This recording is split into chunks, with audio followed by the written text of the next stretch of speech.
Hello, and welcome to Mormon Stories Thrive Stories Edition. I am your host, Margi Delin, and I am joined today by my co-host, John Delin. How you doing? Hi, everyone. Hi, Margi. So happy Uh, to be your ride shotgun on this episode with you. It's always fun. Yeah. Huh? What are we doing here? Why are we doing this? Why are we doing this, John? Yeah. What are we doing? What are we doing?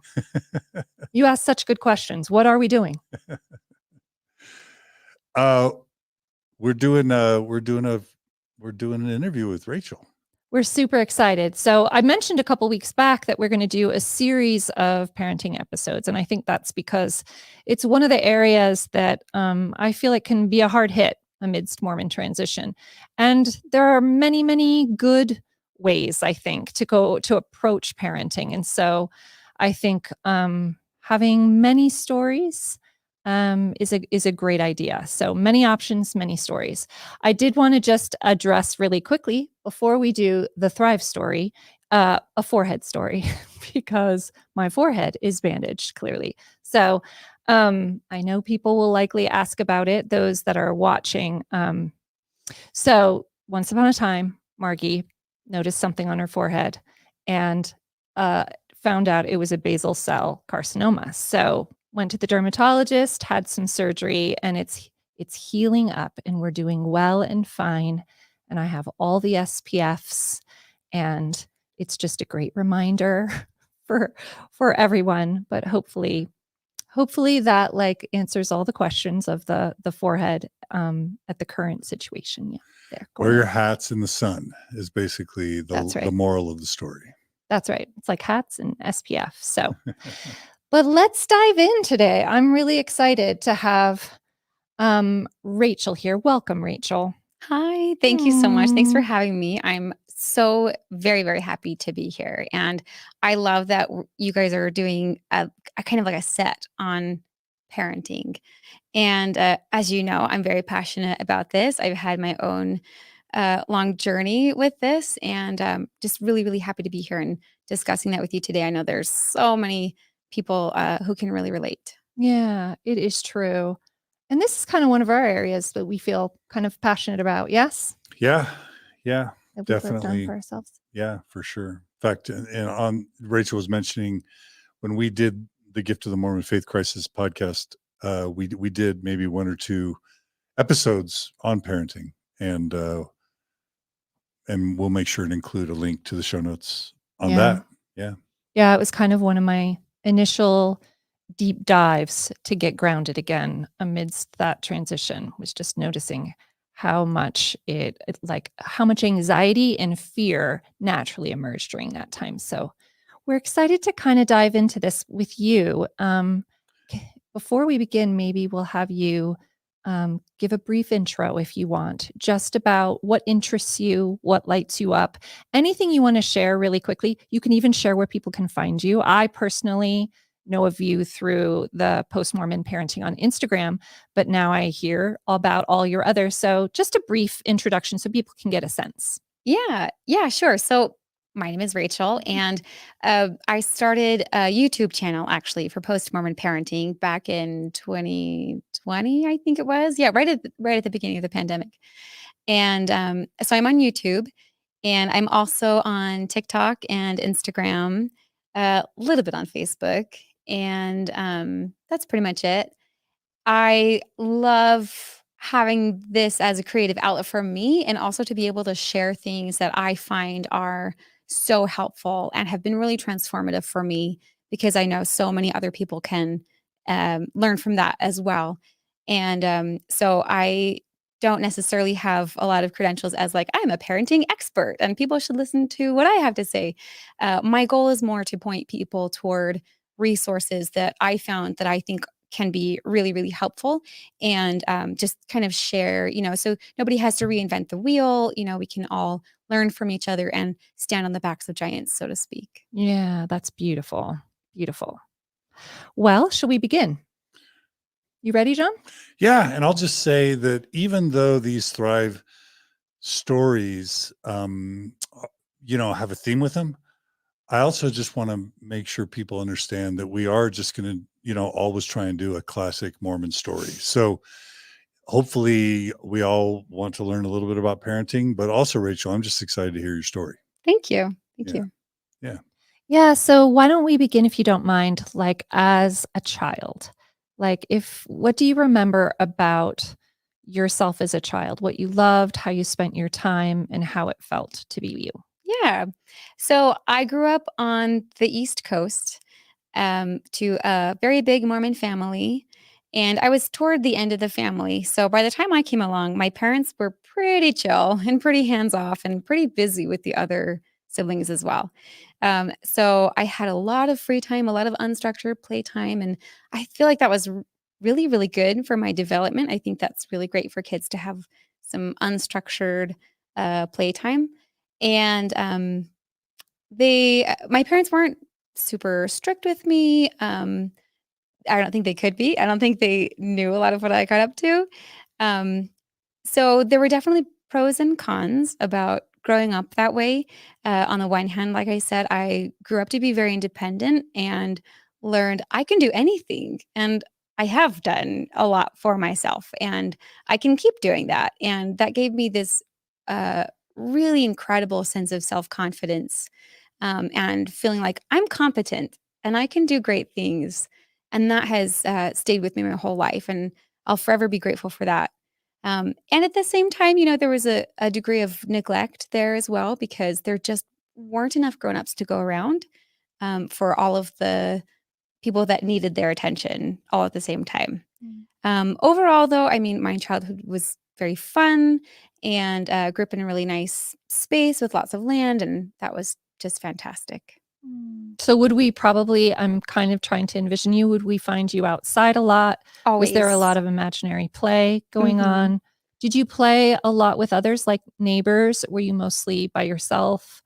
A a pretty big mix. Yeah, Okay. as I got older and a little more brave and could go and wander the neighborhood more, yeah, me and my siblings found lots of friends in the neighborhood we could play with, but I did a lot of solo play as well and was happy to be on my own. I'm very extroverted by nature, but I Mhm. also, love to nurture that introvert part of myself too, so I could go outside and find some alone time where maybe inside the house it was loud and chaotic and too many people. Yeah. So I would often be outdoors and enjoying the breeze and Yeah. enjoying the greenery there. If you were going to talk about your family culture, right, and kind of the family system, so the time when you were inside or more together as a family, how Mhm. would you describe that? And also how Mormonism informed that Yeah. family life. Yeah. Yeah. Absolutely. Yeah. So my family was first and foremost, before anything else, Mormon. And we followed the rules of the church. My parents followed the rules, and us kids followed the rules. So very orthodox belief and Mm. very orthodox practice at home. And if ever there was a disagreement or we're not sure what to do, we would look to the church. So it wasn't like my parents were the moral authority or my parents had the final say about anything. It was, what does the prophet say and what do the apostles say and what should we be doing? And so with that in mind, I feel like I was raised a lot by my church leaders because they were the mouthpieces, so to speak, and Mm. they were the ones conveying all of this information to us, me and my siblings. And so, uh, thankfully, I had some really incredible leaders.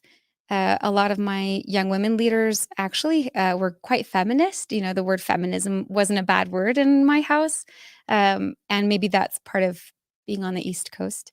And a lot of them had their own careers. And that was really, really impressed me and help me feel like, oh, everything is equal. Mhm. Everything is rainbow and sunshine, and men and women are so equal. And I just love this church, and I really found a safe space at church. And when things were chaotic at home or I wasn't getting enough attention at home, I found that at church, and so church was really almost even more of a home to me than my own home was. Mm. I learned to really identify myself as Mormon first above anything else. Like Yeah. that was who I was. That was where I was going. This would be my life. And I was happy to do it. I feel like I had the kind of personality that fit the mold really well. And the ward that I grew up in was supportive of that. And I feel like I really really enjoyed everything the church had to offer. Every activity that they had, I was there. Yeah. If there was some kind of school thing that was on a Wednesday night, I was like, sorry, I can't be there. I have mutual. I did early morning seminary, faithfully, almost got perfect attendance. And that was my number one priority, was being the best member of the church that I could be. Yeah. It sounds like in that way the church kind of gave you a little world of your own. Absolutely. Yeah. And I loved it. And I thrived in it. Mm. If you were to kind of describe the style parenting you grew up in, what would you say about that? And do you have, talking about things like high control, low control, high expectation, low expectation, how would you talk about your experience, particularly, let's say, in childhood? Yeah. So again, that's going to be difficult to pin down because of how hands off my parents had to be. And that's based on just what time and resources they had because of how many Exactly, siblings. 100%. Yes. Okay. And I don't think that was ever intentional. Well, maybe. I don't think that was intentional on their part. But when they were around to discipline, it was pretty strict. It was pretty austere. It was, you didn't do this thing and now you need a punishment. And it was a lot of like, you need to obey your authority figures. We are your authority figures. The church gives us, they are authority figures. You need to obey us. You need to obey them, or there will be consequences to pay. And so, although I didn't face consequences very much, and although I liked following the rules, and so that was really easy for me, and I don't think my parents had to or felt like they even wanted to enforce a lot with me. That really was the culture at home. We're expected to live this way and do these things, or else we would be punished. We would have privileges taken away, or whatever other punishments that they could think of. Yeah. Yeah. Okay. That makes sense. Do you have any questions, John, that are coming to mind? So, I get the sense that, well, if your ward/family situation was anything like I've observed outside of kind of Utah, and maybe some of this overlays with how some Utah wards are, but they're often like families that are just really well known as important families, pillars in the kind of in the ward/broader community. And I'm not asking to kind of dig in any details there, other than what I've noticed is that with families like that, number one, there's a real high priority to promoting an image or an appearance. Like, it's really important that we as a family project that we're all on board doing what's right and are happy, and that the gospel is working for us. So that's one, a real emphasis on kind of appearance. And then sometimes that can lead to kind of a culture of like, well, we got to look perfect, but then there are these problems behind the scenes, and then kids are noticing that the public face might be different than what's going on. And I'm not trying to dig or pry, and you don't have to answer any of these questions. I just know that sometimes that becomes a thing, and it's not about the integrity of the family. It's more about the pressure of keeping up the appearance. So is there anything that you are comfortable, or even that matches your experience, that you would want to talk about in that regard? Yeah, I'm happy to talk about that. And I understand what you mean. So my family was a really well-known family. I think mostly because of the number of children that we had, and that my parents had. And so, and a lot of us kids, I think, had the similar experience that I had, where church provided this safe haven. And, if these were the rules to be accepted and to thrive within this safe haven, then I am all for it. And a lot of my siblings really did conform very well, including myself. And so we really did have this reputation for like, oh, that family, they're the family to look up to. And I got told a couple times, we really look up to your family. Mhm. And that did have its own kind of pressure. I can't speak for my parents or my siblings, but for me, I didn't feel like I had to put on an appearance of anything that we weren't, that we had struggles just like any other family did. And I felt like authenticity was valued, at least in the spaces where I was, in my Sunday school classes and in my young women's groups. So again, can't speak for anyone else in my family, but I felt like we didn't have to pretend and be inauthentic and say, oh yeah, sure, we're doing family home evening every Monday night. And we always have family scripture study every morning, because we didn't. But I felt like it was okay to say we're struggling with those certain things. We understand that they're important and we value those things, and we struggle to implement the practice. And I didn't feel a lot of shame for not doing that. I felt like it was okay to be open about those things. So in that sense, I'm grateful for that. Mhm. That was nice. Yeah, so I'm hearing kind of an integrated self, an Yeah. integrated experience for you. Yes. Not Yeah. a I sense didn't of feel like I had to pretend to be somebody I wasn't. Yeah. Mhm. Yeah. What about just pressure Yeah, to did you ever be feel the that? model Mormons kind of thing? 100%. Yes. Yeah. Pressure to continue doing all of that and never make a mistake, or at least not a noticeable one. I had felt the pressure to always be clean in all of my words that I would say. I would never swear, never ever swear. And I would always speak kindly. And part of that was just who I was and embracing the values that the church had really instilled in me of kindness and compassion and equality and fairness.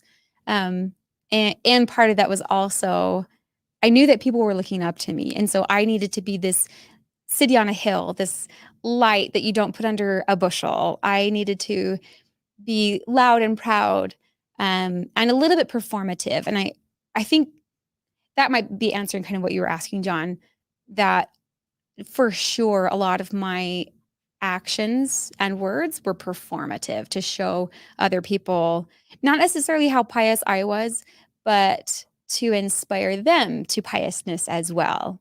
And so that we can all be righteous together. And Mm. I remember having this feeling a lot in my youth of kind of looking over my shoulder and be like, are you watching? I'm doing it right.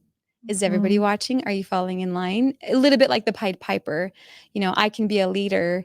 Are you following? And a little bit judgmental like that. Yeah. Yeah, that makes sense. And it makes this vicious cycle, particularly with, I think, the reinforcement you get, Mm-hmm. right? And people starting to really value and notice that, and then it building more pressure. And then you get reinforced, and then it builds more pressure. And Absolutely. yeah, Mm-hmm. so interesting. Well, I hear kind of what you're saying with regard to your family system and growing up. And what I'm hearing is kind of a mixed experience. When you're home and you're kind of with your parents, the default is kind of the church, right? We look to the leaders, we kind of follow that culture, and we look to kind of what they say. Is that right? Absolutely. And then sort of, at least in childhood, some space. You have a lot of room to roam, to kind of get away from some of that. But I do think it's interesting to note when, and I think that's quite common, to default to kind of church, that for parenting, to our parenting tends to fall in line with the type of style the church has, which is definitely authoritarian, Mhm. more it's like obey. You show up largely for the parent, to make the parent comfortable, and a lot of control, and sometimes moving into, I think it can move into authoritative, which is a little less, where it's so commanding and so, but authoritative even, where it's kind of that conditional love model, a lot of expectation, high expectation, high control, high Absolutely. support too.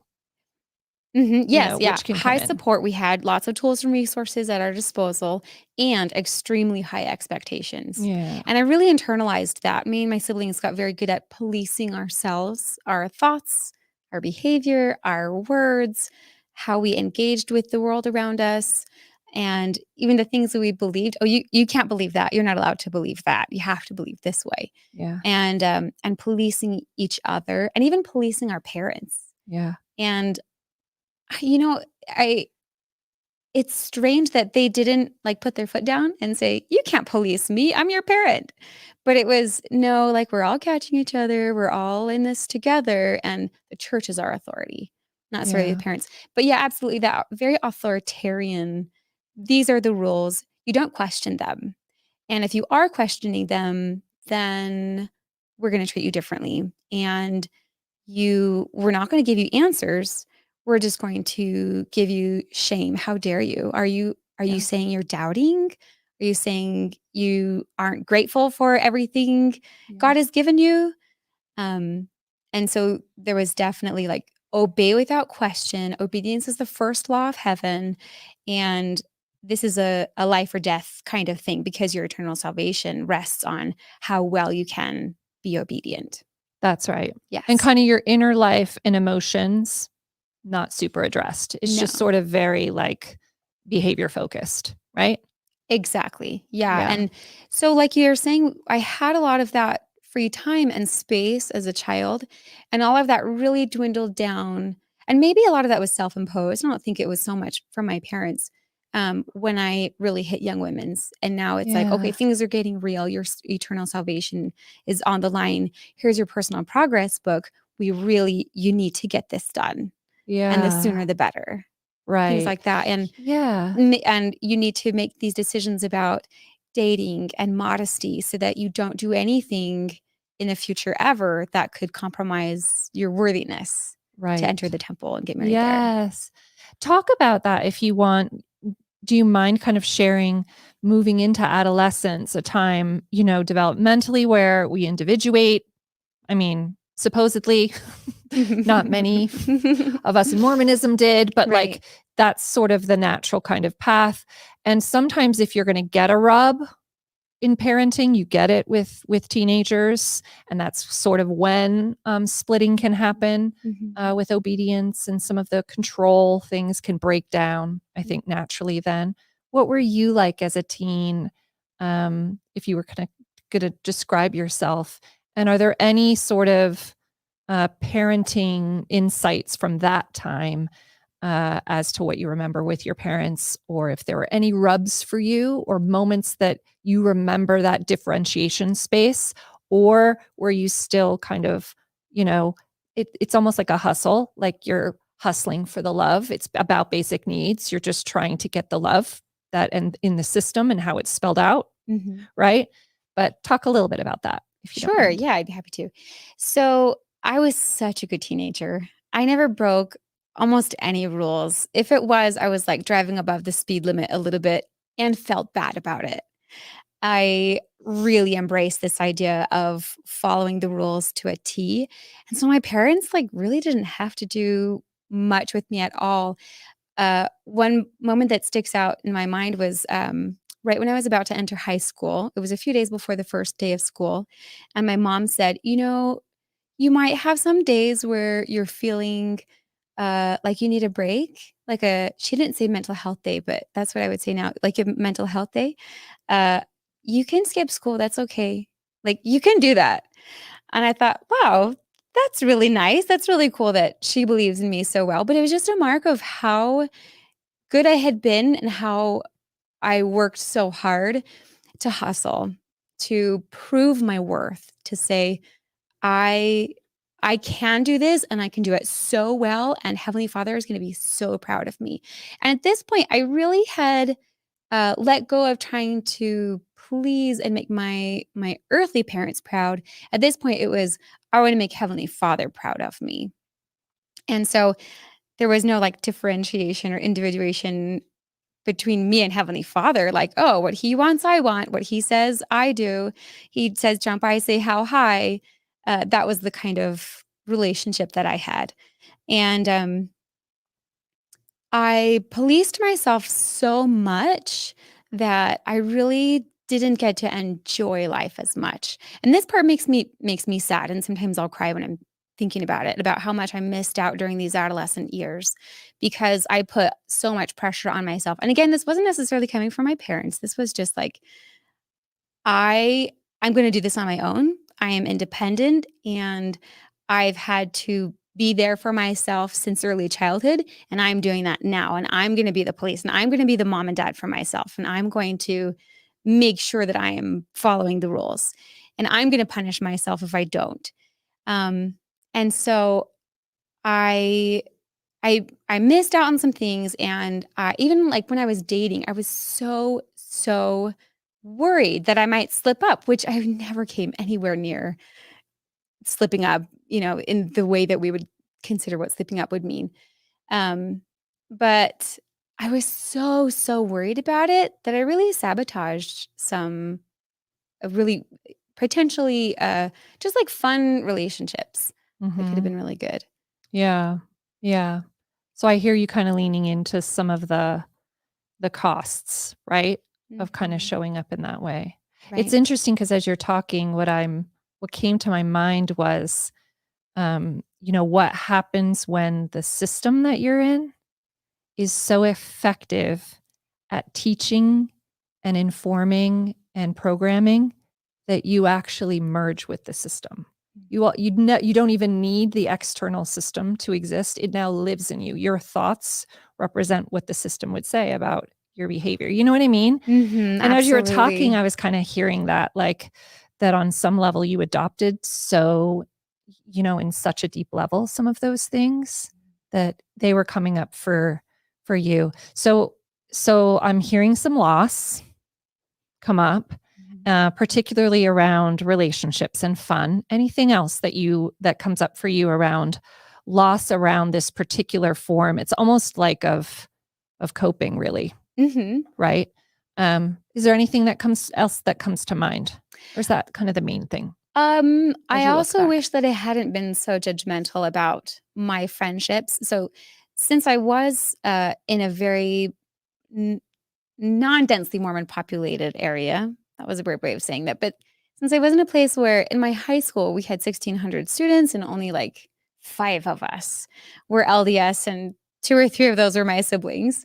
Um, all of my friends were not members of the church. And I wish I had not felt like I needed to proselyte to them. I wish I felt like I had not needed to worry about their eternal salvation. I wish I had been able to enjoy my time with them more and not be judgmental about the way that they lived their lives and the clothes that they chose to wear and the words that they chose to use. And I think I could have been a better friend also. I was a pretty good friend, but it could have been better if I had not been so caught up in this need, this life or death feeling need to embrace things the way that I did. Mm-hmm. Yeah, that makes sense. Mhm. Yep. Anything coming up for you over there? No, this sounds like many of us kind of a striving, obeying, Hustling. conforming, sort of Mormon upbringing. And I'm always torn at this part of everyone's Mormon story, including my own. If we learn about Richard Rohr and this idea of first and second half of life, Richard Rohr is kind of a progressive, semi-believing Catholic leader who just says that it doesn't matter how we're raised, we need a structure to be raised in. And he says, and he calls that first half of life. And his argument is that you're going to get a structure. So get a good structure, and you're always going to eventually find the structure imperfect, but you need a structure. And he actually makes the argument that Mormons do first half of life better than anyone else he's ever seen. And he's seen everything. And so I think because many of us are in faith crisis or have lost our faith here in this community, or are coming out of other religious traditions as well, or curious about Mormonism, there's a tendency to want to kind of like focus on all the bad of like, oh, control and obedience and like hustling for worth. But if I'm trying to be balanced and fair, sometimes all those things keep you out of trouble. Sometimes they give you a sense of meaning or purpose or identity or spirituality or community or friends. And so it's mixed. And I'm curious if you think of it that way as well.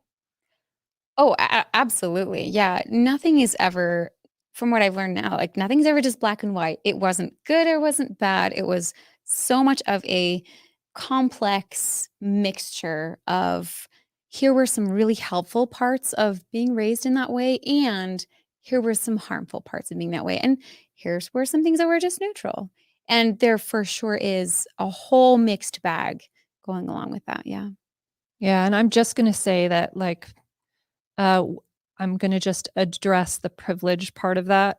I do think for certain people growing up in the church who have less privilege, that mixed bag can be fully loaded in a harmful way. So, anyway, just going to say that. Okay, so moving kind of out of teen years, is there anything else you kind of that you feel that you want to mention about your teen years with regard to it being important to the story that you're sharing? So the Mormon story or the parenting story. Yeah. I mean, I think one thing that really reinforced this way that I was when I was 14, I met a boy who I thought was just like the bee's knees. He's the greatest, like God's gift to mankind. And he was 3 years older than me. And he liked me back. And so we both had a crush on each other, but I wasn't 16 yet. So we weren't going to date or do anything. So we just kind of had this long distance thing going on. And even when I did turn 16, he was out of state. So whenever we would correspond with each other, though, our correspondence would be almost like testimony, sharing things with each other. And because he was very much this same way that I was as well. And so we really like fed into each other this idea of like self-policing and surrounding ourselves with all things church. And I even wrote to him when he went on his mission, and we would do scripture trivia back and forth. And I would write little questions, and then he would answer. Then he would write a question, and then I would answer. And it was really fun. And it was another way that I felt like, wow, I really found someone just like me. And this is really, really great. And we've got something really great going on here. And it made me even want to be that much better. And part of that is that like relationship energy that you have when you meet somebody that inspires you and it makes you want to be better. And also part of that, I think, was us sharing more and more of the good things of the church, like the helpful ways with each other, and us, because of that relationship that we had, committing to ourselves more and more and more. This is the way. This is the one true way. And this is how we want to live the rest of our lives. And this is how we're going to parent. And we even talked about getting married one day. And I mean, he came home from his mission. He's like, actually, I want to date around. So that was, one of the biggest heartbreaks of my life. But I carried so much from that relationship with me going forward in the future, getting past those adolescent years, going toward college now. Still this incredibly closely held commitment to being the best that I can always. And really looking forward to getting married in the temple, raising my family, and raising them in this same way with this exact same mindset. Right. So that kind of really leads us back to parenting in a way, right? Your expectations and kind of your experience within the church around parenting. So what would you say kind of moving into now? I don't know if you kind of want to continue the Mormon story, but I'm really curious about, as you find yourself partnered and what expectations you had at that point around parenting, based on kind of church and what you learned and how it would work. Yeah. Well, I'll bring up another thing that happened during these formative adolescent years that really informed how I was thinking about parenting, at that time. And this was, girls camp, right? Young women, every summer we get to go to girls camp. There's always a theme. And one year our theme was Army of One, meaning we are an army of one. And I I think they stole that theme from the US Army at the time, if I'm not mistaken. But it's this idea that we are an army, we are God's army, we're his chosen soldiers for these latter days, to fight against dark forces in the world, and we are unified in it. And they even had a drill sergeant. I'm pretty sure he actually had experience being a drill sergeant. And he did different drills with us, and it was all fun and happy and um, kind of casual. But the message that they really wanted to hit home over the course of the week was we obey our drill sergeant. We don't ask questions. If he says drop and give me 20, that's what we do. We don't ask why. We don't protest. We don't say I'm tired. We don't say I need to go to the bathroom first. You just do what you're told. And this really reinforced this idea that obedience is the first law of heaven. And didn't I hear that so much too while I was writing back and forth with this missionary who is like, man, I'm really keeping all these rules really well, Rachel. And really obedience is the first law in heaven. And we're really hitting on that a lot on my mission. So all of these experiences through life, including this experience at the girls' camp, and then writing back and forth with this missionary, all made me feel like, yeah, this is it. I know how to be a good parent now because I understand we really, really need to teach our kids obedience to people who are in positions of moral authority over them. Another experience happened while I was in college. So I went to BYU, studied psychology. It was fascinating and super fun. And I loved my whole time at BYU because now I really was surrounded by the church. Finally, after all my growing up years, now I really get to absorb everything and just be in this holy space day in and day out. So I really had a good time. And while I was studying psychology, I needed a job one semester. And I found a family that was hiring ABA tutors or ABA therapists. And for those who don't know, ABA stands for Applied Behavior Analysis, and was, maybe still is, but for sure was at that time, the number one go-to treatment, especially for early intervention for autistic children. And it's based on principles of operant conditioning with psychology. So operant conditioning says there's a stimulus and a response and a consequence. So the stimulus can be, I give an instruction. The response is the other person's response to that instruction. And then the consequence is what I do after that. I give a reward or a punishment based on this other person's response. And so the idea was we can train these autistic children to be more normal, to be to kind of look normal, so that if you were to say, look at a crowd of students, here's a kindergarten class, would you be able to pick out which one is autistic? And that was the goal. And so you can see how it's very Damaging. controversial now. And I'm not sure how I feel about it now.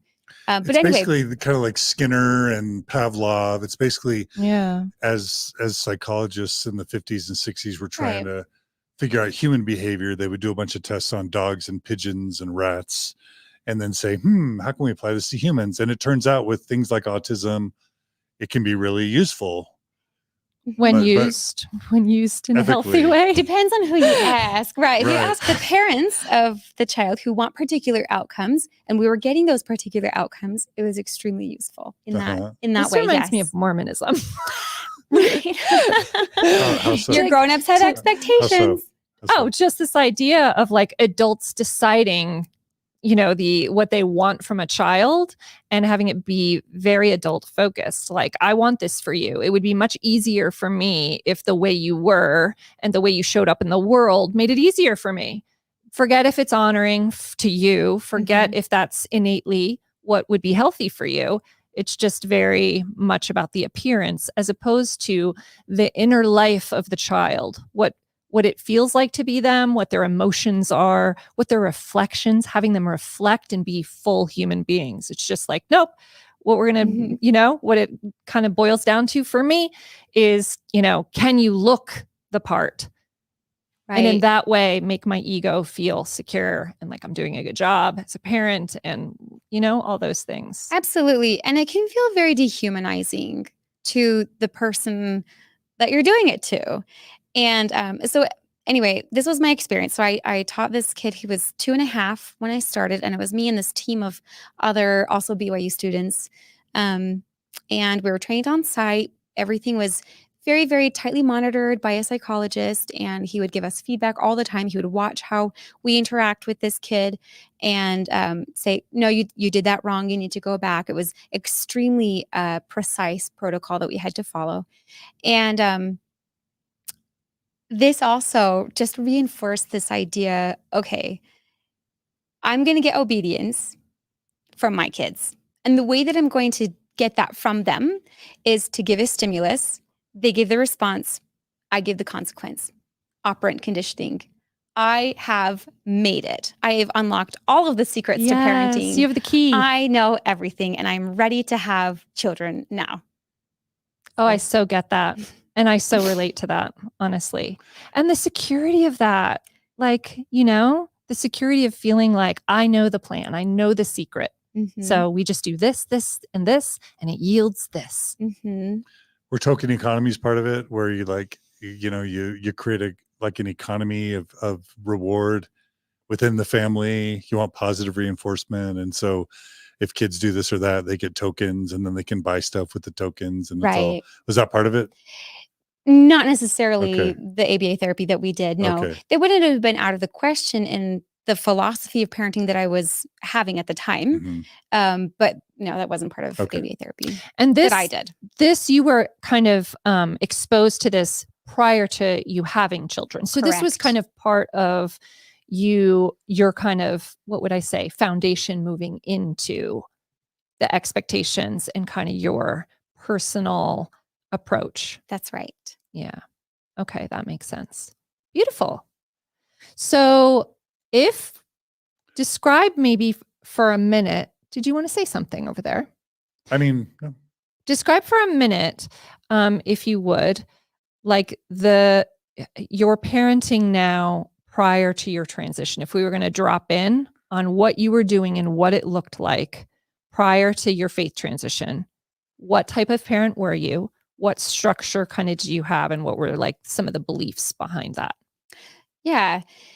So this would have been when I first had my kids. Obviously, they're too little to really do much with. But then real quickly, I'm assuming you married in the temple. And oh, yeah. do you want to talk for a second just about, kind of like to what extent you went through the Mormon milestones leading up to Margi's question?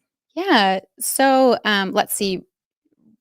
During that time that I was doing the ABA therapy, I met and got engaged with my husband, and graduated BYU, got my bachelor's degree, and then we moved out of state. So I wasn't able to continue ABA therapy. But by the time I had left, we had reached so many desirable outcomes. So I was very encouraged.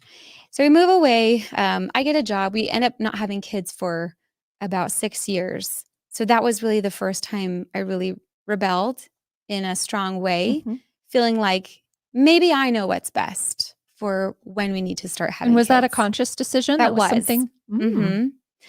And really for the first time doing some critical thinking and saying, maybe I need to take the reins on this instead of just listening to what the prophets and apostles have said in the past about how we need to not delay having children ever.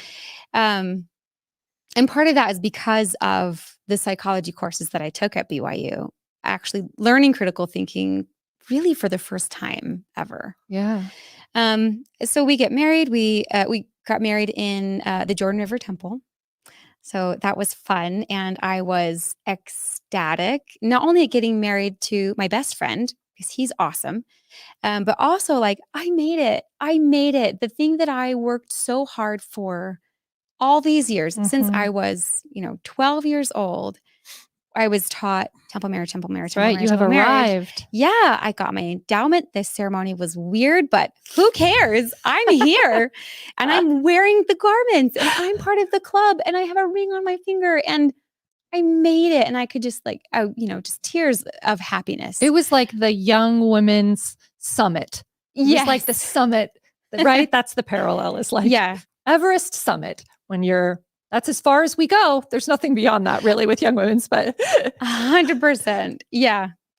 I have made it to the pinnacle of my life. Now I just have to endure to the end. yeah. The hard part's over. Right. Okay. Yeah. So we do end up waiting several years before we have our first. And then we had our first, and then 18 months later, our second. And that was really close. It was conscious also. And I knew it was Yeah. going to be rough, and it was rough. It's really rough having two children so close in age, especially when they just don't want to sleep. And then they have different nap schedules during the day. So it's not like I can nap during the day to catch up. So that was rough. And then we had our third 2.5 years after that. So, yeah. So they're currently ages 9, 7, and 5. Okay, great. Okay, so they were probably pretty young then, right? When you were kind of prior to your faith transition, if we're talking about parenting. But what were kind of your beliefs, expectations at that point? That's right. I realized I went around in a circular way a little bit. Trying to get back to your original question, what did it look like? So what's a snapshot of my parenting back then? So I was very warm. I was very warm and tender with my children, but also had this idea that they really need to be obedient to me. And if they're not, then I will make them be obedient to me, because that's what we do with operant conditioning. If someone doesn't do the correct response, then I make them do the correct response. If my son doesn't want to pick up his little Cheerios that he dropped on the ground, then I give the consequence, which is just no. And then I give the stimulus again, pick up the Cheerios, and then I take his hand and make him pick them up. Mm-hmm. And then the consequence from me, good. Right. Thank you. And so it kind of just like escalated from there as he got older and bigger and really didn't want to clean up his stuff, or Had a will. Yeah, or hit his little baby sister, or any little things that little kids can get into. Then we would start doing timeouts. Now you need to have a timeout. And if he wouldn't sit still in the timeout, then I would make him physically make him sit still in timeout. And we would talk about it afterward. Why did you do that? Do you understand that was against the rules?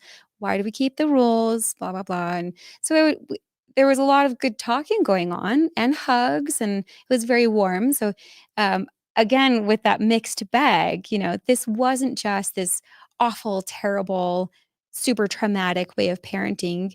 And I want to make that clear, that just because someone is more of an authoritarian parent like I was, doesn't necessarily mean we need to call CPS, or, that they're abusing their children, And it sounds actually like you were more authoritative than authoritarian because of the warmth a little bit. Yes? Yes and no. It was definitely leaning more toward authoritarian. For sure, there's not like this one way or the other. It's a spectrum, right? Yeah. And I for sure leaned more toward the authoritarian part of the spectrum. And here's how that came up in really harmful ways is when somebody does something that is so, so deeply against your values, that's usually when you're going to get triggered. And that's usually when, as a human being, you might fly into a rage or have a tantrum yourself or feel really, really big feelings about that. And so when my biggest value was obedience, and my kids weren't doing that, and they were stomping their feet and saying, I won't. Now, like, my heart starts beating faster, my blood starts boiling, and I start seeing red. And now, like, my logical part of my brain is turning off, right? Yeah. I'm not thinking clearly anymore. I'm not making good decisions anymore. Now here comes the yelling. Now here comes, I'm going to make you sit in timeout. And I might be a little bit too forceful about it. Yeah, right. And you're not sitting good in timeout, I will strap you in for timeout. And if you're going to be throwing things, I will close and lock your door and keep you in there. Right, got it. And unfortunately, my oldest happened to be quite an anxious child, just right from the Yeah. get-go. Mhm. And all of these things, like seeing his mom have her own tantrum and being locked in a room by himself, all of these things really gave him a lot of fear Mhm. and made him feel unsafe at home, which is the only place he ever gets to go because he's so little. And so this was causing a lot of anxiety in him. Yeah. And uh, as time went on, I could see it was causing some self-esteem issues as well. Him Mhm. saying, I'm stupid. I'm not good enough. Mom doesn't like me. Because authoritarian parenting, what it does is says, I'm the person in charge. I'm the moral authority. If you don't do what I say, or if you don't live up to my expectations, then that is your moral failing. And if I have a big reaction to your moral failing, that's justified. Mhm. But if you have a big reaction to me, that's again your moral failing.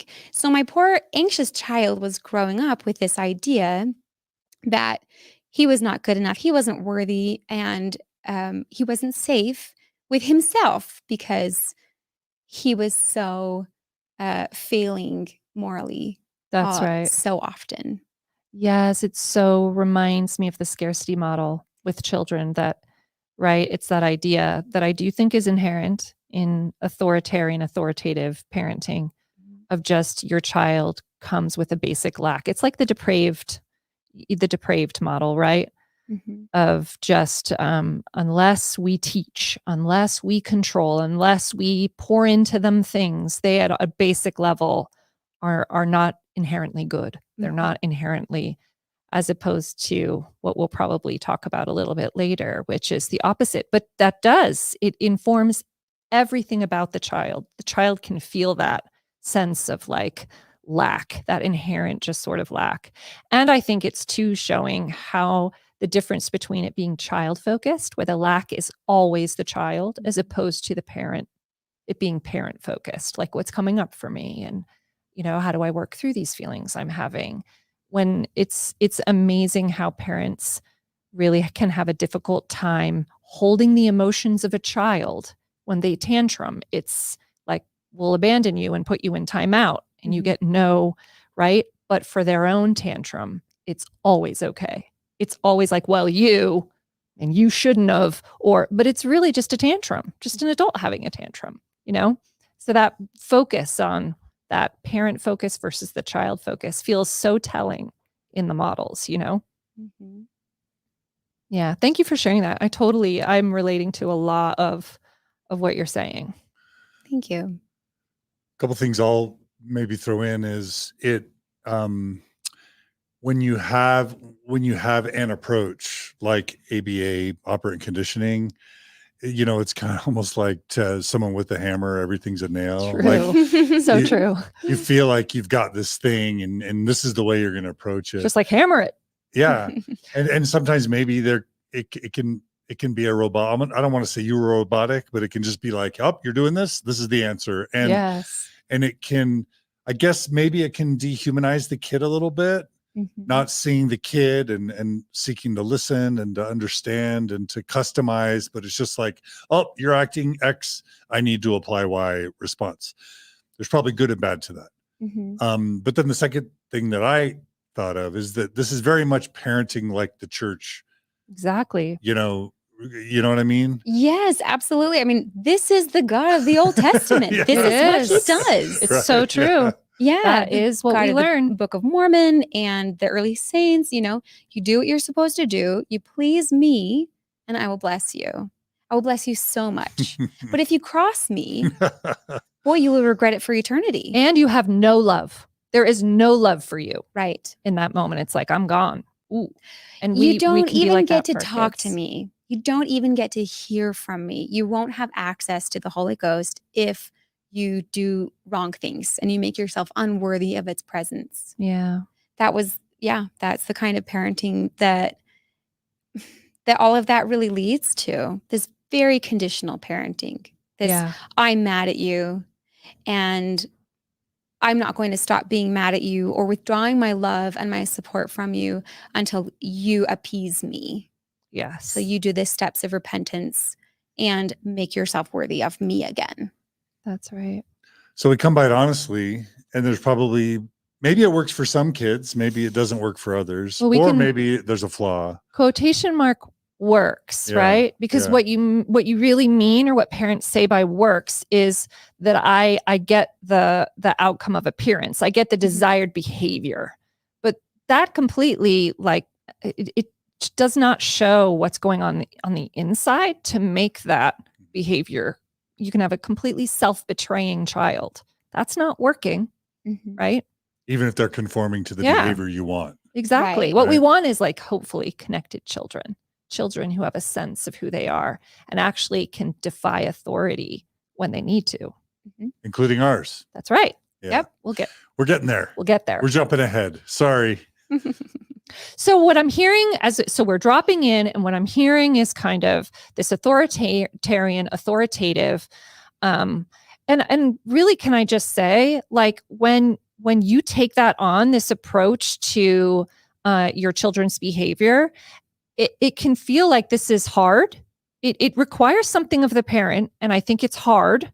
It's an answer, and in that way, it's like you get safety from it, but it's effortful. And in your wiring, didn't it feel like love? Like, I'm doing this because I love my kids. Like, I want good things for them. I want them, whatever, to be disciplined, or I want them to be. What was going on in your mind when you were doing it? Yeah, this is their eternal salvation. This is their eternal life.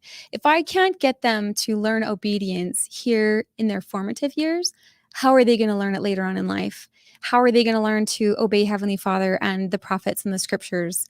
And if they don't do that, I won't see them in heaven, and I won't be with them in heaven.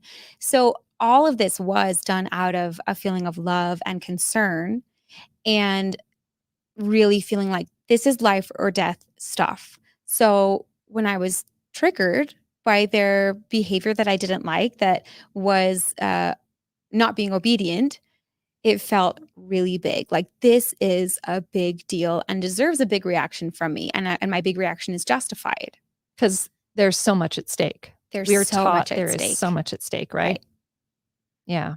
And that can make things super tense and stressful, right? It definitely escalates things. I mean, if my 4-year-old is escalating and I'm escalating and they escalate back and then I escalate back, yeah, things can feel and be out of control really fast. Kind of disproportionate for what's going on. But if you've Yes. got eternal consequences on your mind, That's that eternal perspective, right? which I'm used to only hearing as a positive thing, right? But you're saying it had That's how it was weaponized. That's how it was weaponized, how I weaponized it against myself Yeah. and then with my children as well. Yeah, that's such a good point. Mm-hmm. So in particular, how is religious orthodoxy kind of not serving your parenting style? What were the beliefs or the things you had learned where you can kind of say that was not helpful? Putting my children's obedience as the number one value in my home was so harmful. It was harmful to them in their tender, vulnerable little years. And it was harmful to me in my relationship with them too, because it's harder for us to connect with each other if I am just that enforcer. I'm their jailkeeper. I'm their police. But I had gotten so good at that. I was so good at that with myself. And I thought, I'm going to be so good at that with my kids. Mm. But I was really missing out on the connections that I could have been making with them. And again, not to say like I had no connection with them. It was all on a spectrum, but it could have been so much better. And then to know that I was that source of anxiety and feeling unsafe for them. Mm. And understanding my background in psychology, how our internal voice starts to develop at a pretty early age. It's around like age 5-ish, depending on the child. And that internal voice stays with you your whole life. And that's going to be your constant companion. What kind of internal voice am I giving my children? Mm. Yeah, exactly. And when I realized that, so I realized something has to change, and I don't know what, and I Yeah. don't know how, but something's got to change. Yeah. Are there any stories or moments that you remember from this time? Like just moments of suffering where you remember, here's the rub, here's where my parenting, I see it. I see the suffering either in a child or in how did it show up? So after a particularly big tantrum on my son's part and on my part, he apologized to me afterward. And I thought, I'm the grown up. I'm the one who's supposed to have a handle on things. I'm the one who's supposed to be able to manage my feelings. He's a little kid. Mm-hmm. He shouldn't be the one apologizing to me. I should be there first, apologizing to him. That Mm-hmm. really hit home. And that really Yeah. made me feel, why am I getting so triggered by Yeah. this? Yeah. But I couldn't at the time, I couldn't understand why it was affecting me so much and why I had these really, really big feelings about it. Yeah. Yeah. And so the theme I'm catching is that, like, if you have this conditional love model, if you have this Old Testament God model, if you have this behave or else model, withdrawal of love, even high stakes that can lead to an escalation of frustration, that's kind of Old Testament Bible God/parenting. That's kind of Mormon, for some, kind of Mormon parenting that we all come by honestly. Mm-hmm. And you're saying that that wasn't the type of parent you felt was maybe best for your kid? Absolutely. Yeah. And like you said, we come by it honestly. And right now, I really want to emphasize that although my channel is called Post Mormon Parenting and everything I do is about post Mormon parenting, I really don't want to give the implication that I believe that all Mormons are bad parents or that all Mormons parent with this authoritarian kind of way, Yeah. because that's for sure not the case. I have some really, really beloved friends who are still very much active and believing in the church, whose parenting skills I really look up to and inspire me. And I think they're fantastic parents and connect really well with their children. And so I really, really don't want to give the impression that this is everybody's experience, Yeah. that because you were raised Mormon, you must be an authoritarian parent. For sure, not. But this definitely was my experience. How is it? Yeah. How is it harming your kid, do you think? Well, like I said, my son's self-esteem, I could hear his internal voice developing, especially when he would talk to himself when he didn't know I was listening, and he would call himself stupid. That can And be I was, so oh heartbreaking. I'm yeah, so sorry. right. Like Yes. that's the internal voice that is going to be with him the rest of his life. I can't have that. So self-esteem, his internal voice, and my son's anxiety seemed to be getting worse and worse as he grew, Yeah. instead of better. Like I thought, he's growing up, he's having more experiences, he's going to get more perspective, his anxiety will decrease, he can see that he's resilient, and really the opposite was happening. Yeah. And so at this point in time, my son is like 5 or 6, and my girls are younger. So they're not getting much of this because they're just not quite old enough Yeah. for these things to be happening as much. So really my oldest he really got the brunt of this kind of parenting. Got it. Yep. Okay. And so would you name that as kind of the catalyst then for change? What would you kind of say was the turning point for you to kind of say, okay, you know what? We're kind of knocking down this tower. We're going to do something new. And did that come before, during, or after your faith crisis? Because when I definitely hit that as you also answer this. So this started my time of being curious and saying, what else is there? Maybe I don't have it right. Maybe I need to go back and do some like remedial parenting courses or something. And I talked to neighbors and friends, and all of the things that they suggested and the different kinds of courses that were available really was pretty similar to what I was already doing. Mm-hmm. So I thought, oh, well, maybe this is it then. Maybe I am doing what I'm supposed to be doing and things will just work out eventually. But I still had this curiosity in my mind and still like keeping my eyes open for new ideas. Right around the same time is when my husband went through his faith crisis, which was absolutely devastating to me. Again, this is life and death stuff. This is our eternal family is at stake. I was not on board with him going down the rabbit hole of reading the resources that he did. It was an extremely difficult time for both of us. Thank goodness a neighbor of mine had recommended the Marriage on a Tightrope podcast with Alan and Katie Mount, who are just fantastic hosts and really had a lot of great quality content to listen to. So I binge listened to all of their podcast episodes that I could, and really felt like I got my grounding again, and felt like, okay, I can do this. Here's my independent self coming back up.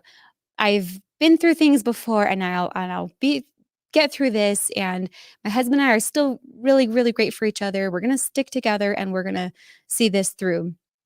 And it also really, I was becoming more and more curious about things and wanted to make sure that my husband and I wouldn't have this like taboo thing that we couldn't talk about between the two of us.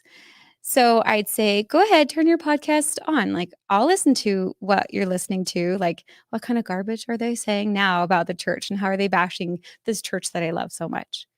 This is the time when I really started understanding a few more things Mhm. about the church that I loved so much, that had really enmeshed with Yeah. my personality, who I was. And there was this one particular podcast from Radio Free Mormon, and within 24 hours, I binged listened to so many episodes, and then by the end of it, I was like, well, I guess I'm done. So it was Wait, very, done. very quick, Done. done believing in the truth claims of the church. Oh, wait. So what do you want to talk about? Like what the things were that kind of Sure. Yeah. I mean, Radio Free Mormon, all of his episodes are fantastic. So it could have been anything, but I just happened to listen to uh, what he was saying about McKenna Denson, because this was at the time when things were really going on with McKenna Denson and Joseph Bishop. And I hope I'm not mispronouncing her name. It might be Dennison. Anyway, someone can correct me.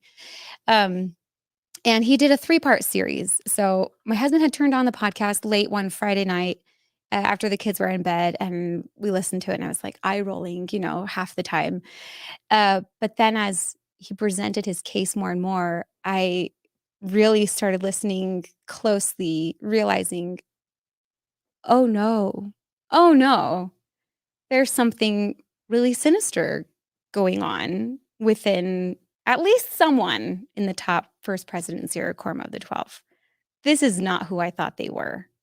And he laid out his case so perfectly and so convincingly that I realized, like, this really is the case.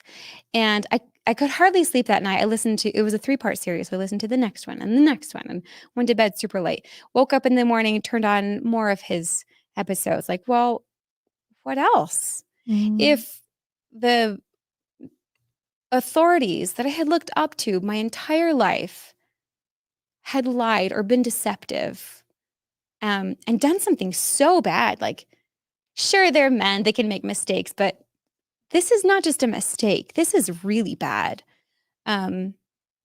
What else? What else are they not being forthcoming about? What else are they lying about? What other things have they done? And so that got me even more curious. And so, like I said, I listened to his podcast all day. The next day, I'm just like earbuds in, doing all my regular chores. By that night, I had realized, I don't think any of the truth claims of the church are true anymore. And I don't think that the members of the Quorum of the 12 and the First Presidency are who they say they are, and represent who they say they represent. Yeah. And so I, for a long time, tried to make it work anyway, saying, well, this still is my home, and this still is where my values are, I think. And this may still be how I want to raise my kids. So I still attended for a few months, really tried to make it work. But the more I went, the less value I got out of it. The more I had to give myself pep talks and saying like, it's not that bad. It's okay. The more I started seeing the harm that the church was doing. And I felt like we had a pretty good Relief Society group that I could speak openly with until I said one thing. Until you spoke openly. Right. Right. It was shortly after Russell M. Nelson had become the new president of the church and had decided we're going to not be called Mormons anymore. We're going to use the full name of the church. And I had remembered back when I was a young teenager and he had said that in general conference. Can't remember what year it was, but when he was just an apostle, he had said, let's not use the term Mormon. Let's use the full name of the church. And I was like, okay, on board, because I'm going to follow all the rules. And I listened and take notes on every conference talk, so I didn't miss it.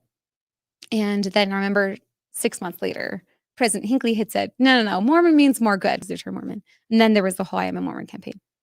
So when now President Nelson came out and said, we're not going to be using the term Mormon, just the full name of the church. And then one of my dear sweet friends gave a lesson on that in Relief Society in subsequent weeks. I was sitting in class and she had said, President Nelson said that when we don't use the full name of the church, that's a victory for Satan. And now I think back on all the times that I used the term Mormon, and that was a victory for Satan.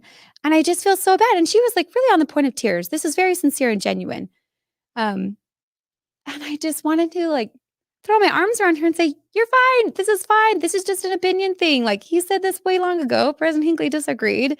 Now he gets to be president and make the rules. And it's really just his opinion. You're fine. Like you weren't doing a victory for Satan all that time. And so I raised my hand and I made mention of like, he said this way back when. And there was just like total silence. Nobody agreed with me. Nobody supported what I said. The lesson went on as normal, as if I hadn't said anything. And I realized, I can't really change the church from the inside out.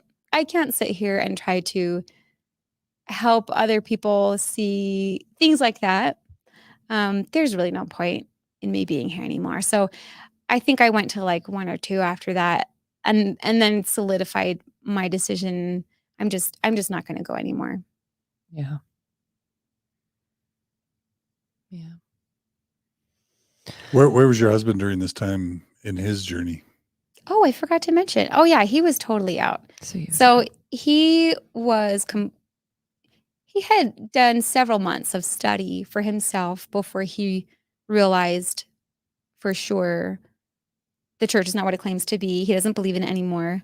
And then from that point, it was probably about 5 or 6 months before I had listened to that Radio Free Mormon podcast and kind of came to the same conclusion myself. So it was a rough 6 months. But it's always nice to be on the same page again.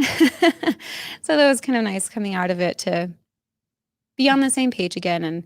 And he had not been attending church. He would go with me if I really asked him to help wrangle the kids. But it was not a place that he loved to be anymore. Mm-hmm. Okay. So now your kind of faith tower falls. And on some level, this also affects parenting. Yeah. So you had kind of left off saying you were kind of curious, right? You were looking around with parenting. Is that right? Right. And yeah. kind of looking for new ideas. Here comes the fun stuff. Now it gets a little bit more fun because now the whole world is open to me. And now it's okay to not have the answers anymore. And maybe I don't need to know everything right now. And maybe I don't need an eternal perspective like I had. Maybe I just get to live in the moment and have things still be curious. And maybe I can just still be curious my whole entire life. And so I started devouring new books and podcasts and YouTube videos. And I really, really loved what I heard from Noah Rasheda's podcast on secular Buddhism, and got myself some books on Buddhism and loved this idea of, again, being curious and letting go of this idea of moral judgment, saying that there's a moral judgment attached to every action or thought That's or right. behavior. It is what it is. And let's be curious. Where does that come from? How is everything connected? And then from there, being more conscious about things and trying to be more aware of my own self and my own thoughts and doing some meditating and trying to evaluate my thoughts without judgment, without saying that's a good thing or that's a bad thing. Which that was one of your defining things, That was right? my superpower. That's right. So that reprogramming or rewriting, Yeah. right, probably Yeah. took some effort. Oh, yes. Yeah. It was a lot of intense study for myself and by myself. And I would Yeah. share some things with my husband and with my kids as I saw fit. But mostly it was like, I'm so hungry for all of this new perspective and new understandings. And where has this been all my life? I thought I had the one true church. And sure, I never said we had a monopoly on truth, but I thought we had most of it, and so why hadn't I ever heard of any of these things before, any of the principles of Buddhism? And then I was listening to, like I said, lots of podcasts, including your podcast that Margi you did with John and Natasha Helfer, The Gift of the Mormon Faith Crisis. And that was immensely helpful as well. And your episodes that you did about parenting, and don't forget to include that in the show notes because those are really, really helpful. And your book recommendations. And Margi, you had suggested these books by Shefali Tsabari, and she really has this really great way of explaining how parenting. I think, like you had said in your couple weeks ago interview with John Ogden, we think it's so much about the children. We think we're shaping these children. We think we're raising and disciplining these children, but really it says so much about ourselves. And so I'd been on this journey of asking why. For the first time, really, I get to ask the why behind every commandment, behind every teaching, behind everything that I believed and everything that I valued. Why? And that didn't stop with my parenting too. And this really helped me have some major breakthroughs. Why do I feel this way? Why do I value obedience so much? Why do I freak out when my kids are not giving me obedience? And that's when I really got to do some good conscious parenting and parent myself in a way that I hadn't been parented. And so some inner child work was helpful. I did my own therapy with a therapist.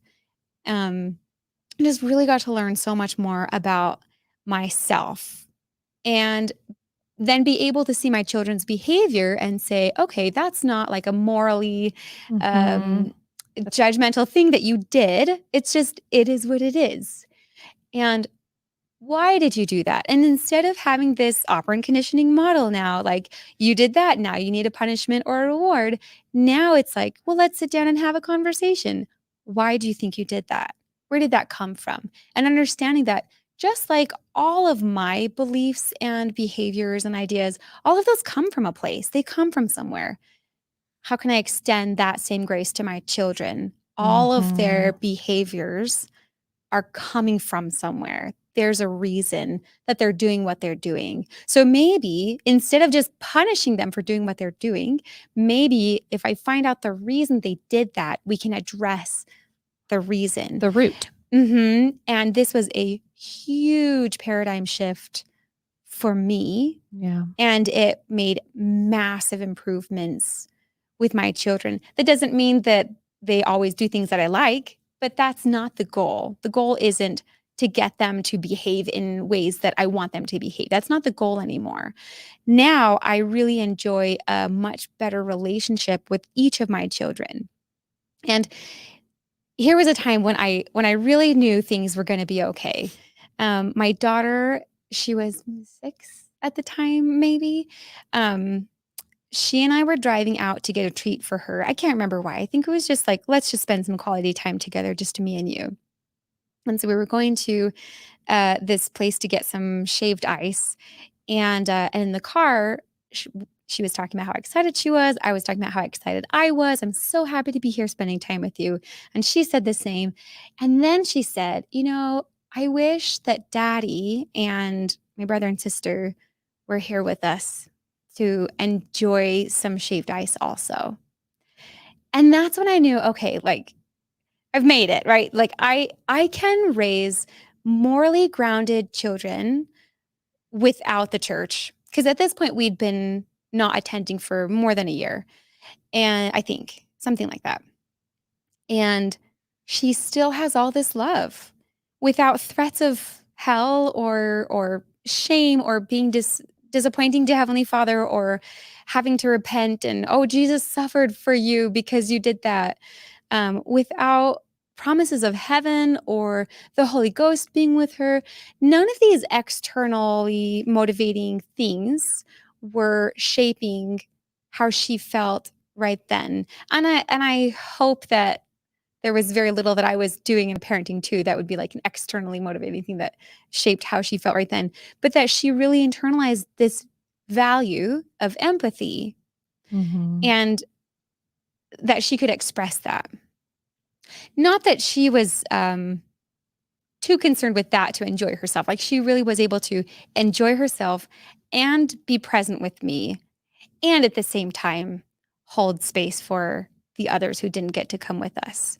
That was really, really groundbreaking for me. And I tucked that away in my memory of like, I can do this. I can raise these really kind children and I can have a good relationship with them and they can have a good relationship with one another. And they can learn these values without having to police themselves like I did, and without having to worry about this eternal perspective, and without really having to worry and stress so much like I had to, and without feeling like, oh, mom's going to punish me and I feel unsafe in this and I need to go hide in my room. Without any of that also. And so things really dramatically improved around our house. There was so much more peace at home. And everybody felt more safe. They felt safe to express themselves. They felt safe to express their emotions. And they felt safe about their emotions too.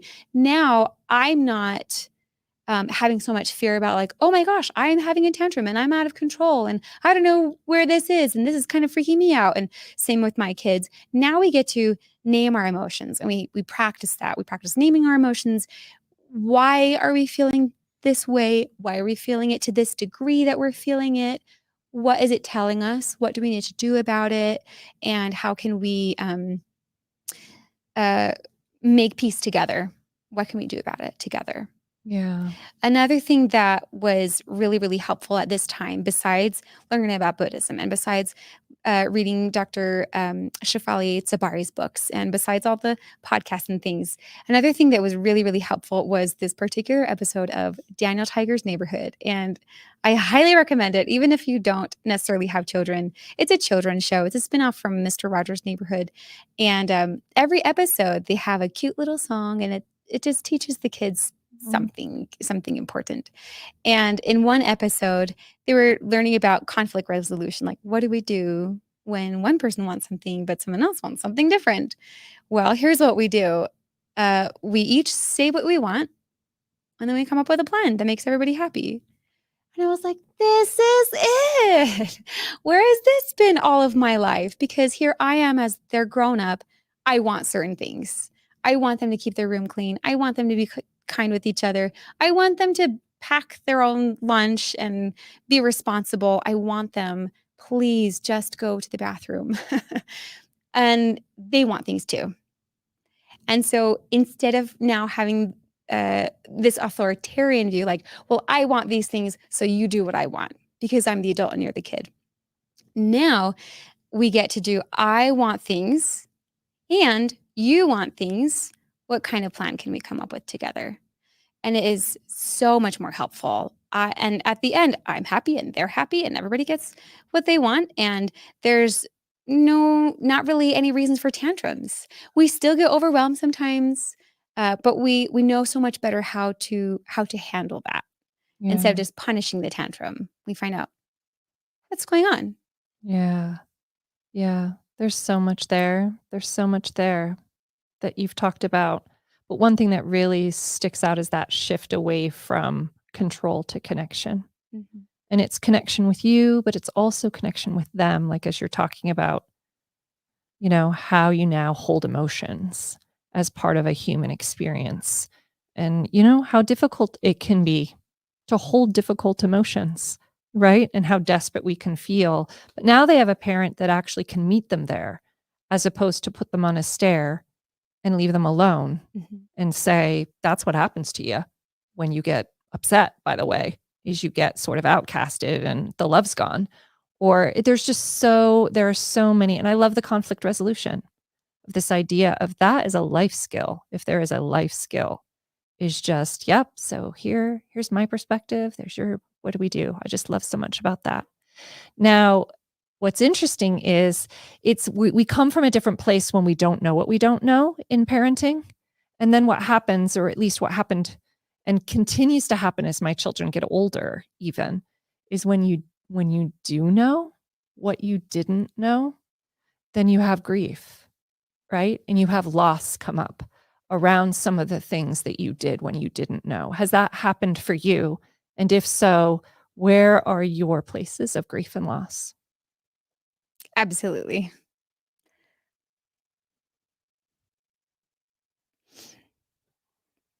I think the best healing can come when the person that has wronged you can sit with you and hold your feelings with you and sit with you in that pit of vulnerability, like Brene Brown describes, and say, I own that.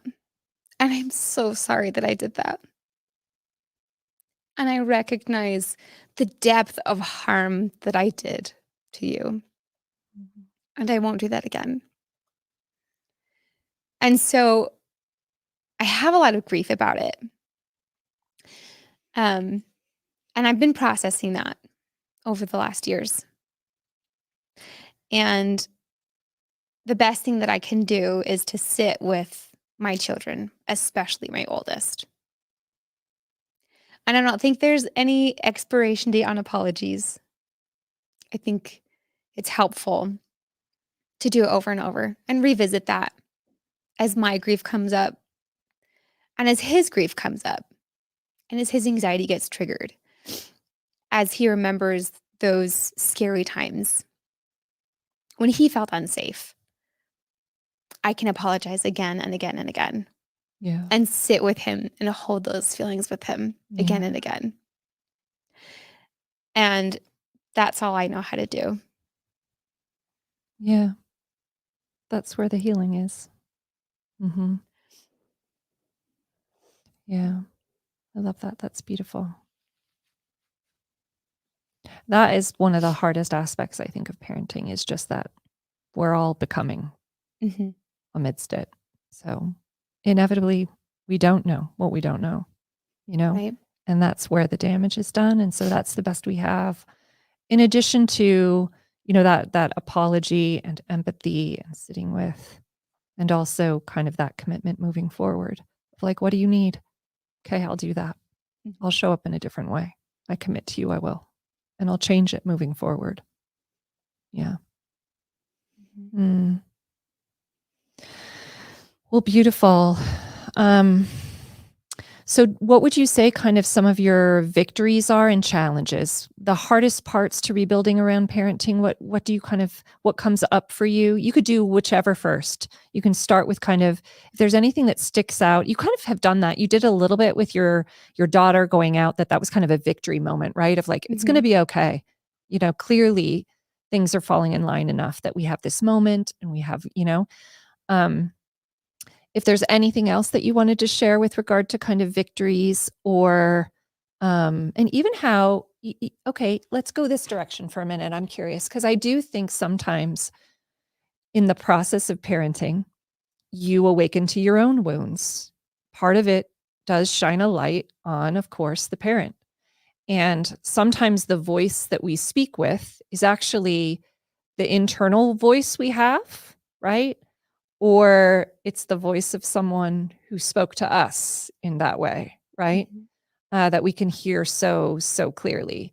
But I guess my question kind of there is, in this situation and kind of evolvingness with your relationship with your son, did you awaken to anything about reparenting yourself around how you want to show up differently for you? Yes. Yes. And this is kind of what prompted me to seek out my own therapist, realizing, oh, I think I have some unprocessed trauma that I need to work on that's coming up in these times when I'm getting triggered. And I need to talk with someone about this.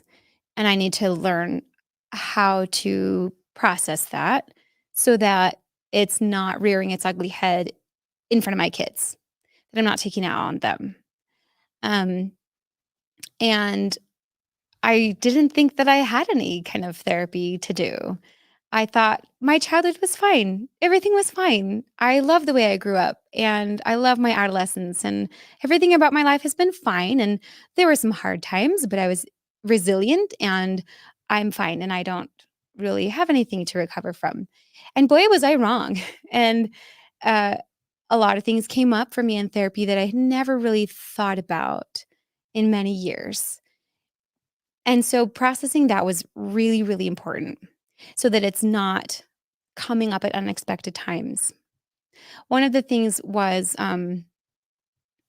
when my son picks on his little sisters, that number one, that's not okay, right? That's harmful. And they're younger than you, and there's a power dynamic, and you're so much bigger and stronger than they are. And there's a consent issue. Maybe, you're playing roughhousing and they seem like they're having a good time, but they're actually not. But they have a hard time speaking up because they're younger. These kinds of things really trigger me when I see him picking on them. And it wasn't until I realized, because that's how I grew up, because my brothers would pick on me and I had no grown up around to defend me and to make me feel safe again. And my brothers were kind of unpredictable too. And so it wasn't just something particularly scary happened and that's hard to recover from. It was every day, is something scary going to happen today?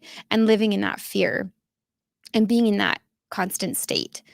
And then seeing things happen in front of my kids, in front of me, I'm right back there. I'm like in my daughter's shoes, little tiny shoes, looking up at my big brother, so scared of what might happen.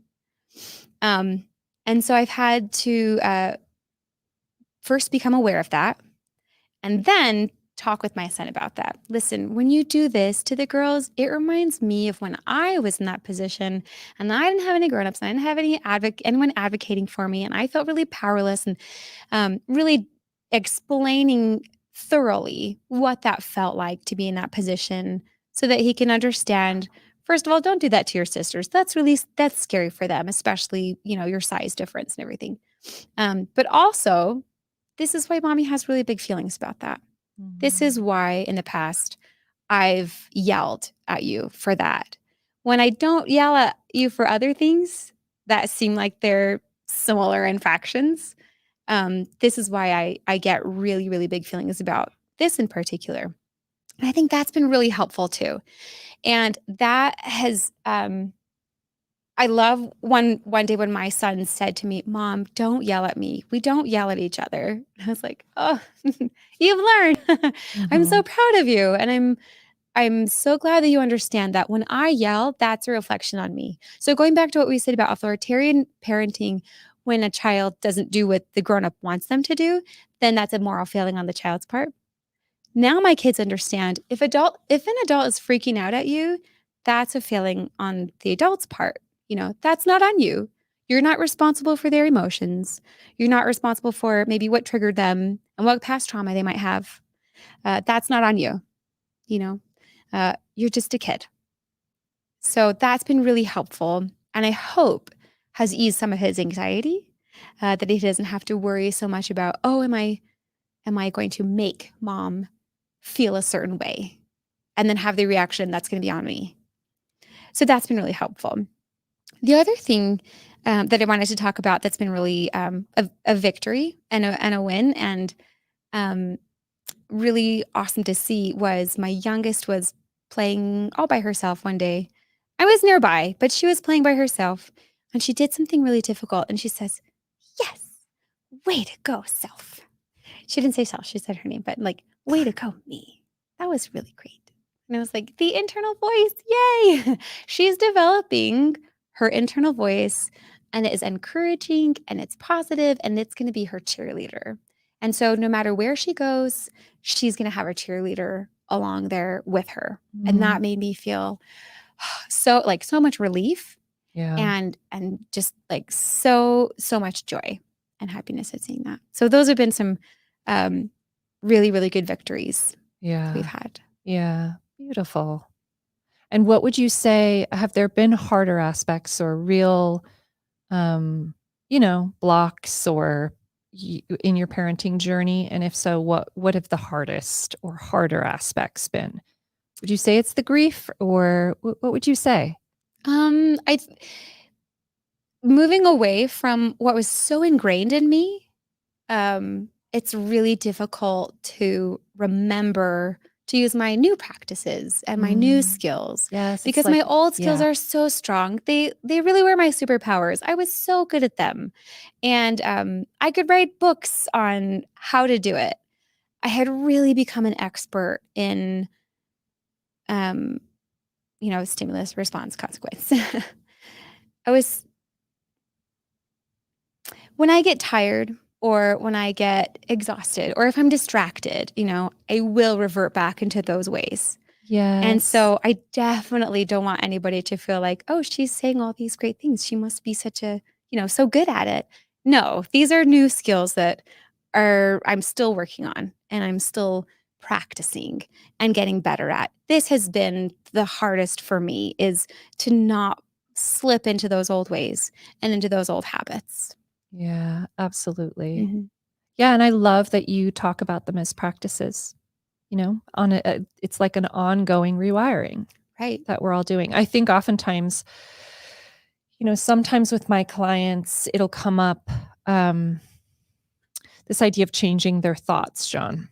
So, like, I wish I didn't have that thought uh, about parenting, or I wish I didn't have that thought of shame, or like this idea of really wishing that they could erase some of that programming and just have it disappear from there. And I'm curious about your thoughts about that, but in coaching, I'm always talking about, I guess there's that. It feels like that would be a very, like, how long have we been programmed? Like decades and decades worth of the socializing behavior, but and internalizing all the things. But maybe it's just more that you're aware that you have that thought, and then you actually reframe or come up with your update and you act differently. And maybe that's enough. What do you think? Yeah. I mean, you're bringing up, well, I think what Rachel's bringing up, which is just how deep the wiring goes for the conditioning that we all were subjected to. And it turns out it's not particularly useful to wish you didn't have certain thoughts or feelings, because what we know about the brain is you don't choose your thoughts and you don't choose your feelings. Exactly. They kind of happen to you. And the more you try and shame the thought or feel bad about the thought or try and make the thought go away, ironically, your brain magically produces the thought more or produces the negative feelings more.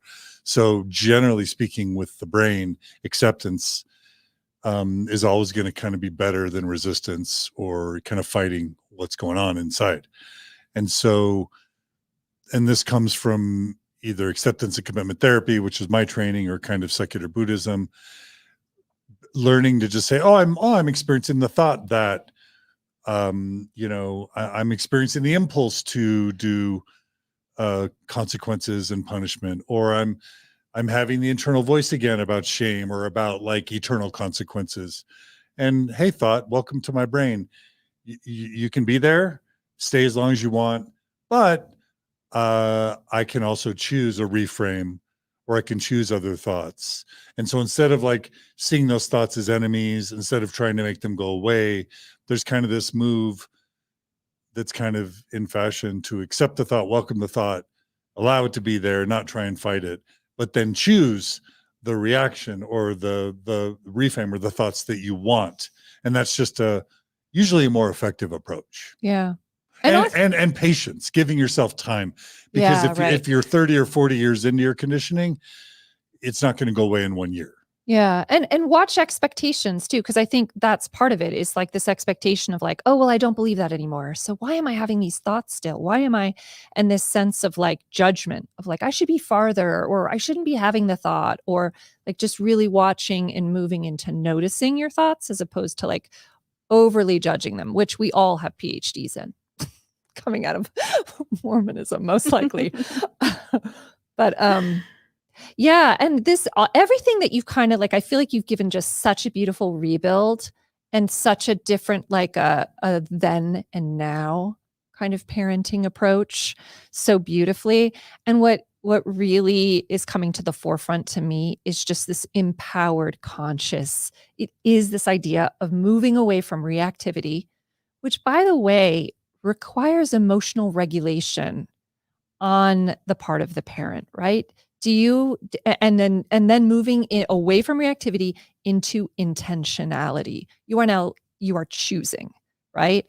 Talk to me, if you don't mind, a little bit of like the emotional regulation piece, and in that moment, how you take care of yourself amidst those like initially very overwhelming, difficult feelings that can come up in parenting. Yeah, I'm still not very good at that. It's a process. I love the assessment though. That's also very Mormon. I feel like I'm a C. I'm not great. Let me evaluate myself. Yeah. I'm still practicing. I think I understand that when our brains are flooded with emotions, we're not going to be using our best judgment. We're not going to be thinking straight. I've explained this to my children also. Like, I'm not giving you a timeout. I just feel like we all need some space from each other. We need to feel our emotions. And then after we've processed or digested them a little bit, then we'll be able to think clearly and we can talk with each other about that, which is so different from how I used to parent. I used to look at the parenting books that said, if you're going to give a consequence, you have to do it immediately, right away. That was big. Yeah, so that they associate the two things together, their behavior with the consequence, which really it really backfired because now their brain is so flooded with all these emotions and you're trying to teach them something right then, they're not going to learn anything. And they didn't.